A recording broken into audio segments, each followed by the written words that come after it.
Sanchez is a Cuban blogger and independent journalist who is a tremendous writer, and she's got an arsenal of literary techniques that are very effective, among them being irony and sometimes sarcasm, and a very fine sense of observation of the details of everyday life. I think that's what makes her blog a very persuasive and very powerful voice. Well, what she brings to the table is someone who understands journalism, who understands media, who understands Cuba, and who's willing to talk about it, and who has at her disposal, because of the times that we're living in, the technology to be able to publicize and broadcast what she's, her message.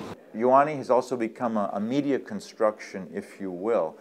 And it's a construction that's used in this ideological battle about Cuba, about what is Cuba, which version of Cuba should exist, whose account of the Cuban reality should you believe.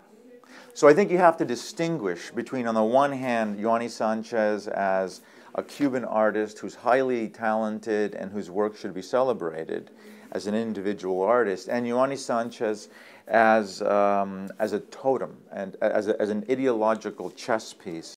One could think that the virtual Cuba and the real Cuba are very far away and they cannot connect. Nevertheless, every day when you see the actions of activists and how internet has influenced the international community to listen after decades and decades where nobody listened to us, where nobody believed us, where nobody wanted to know what was happening.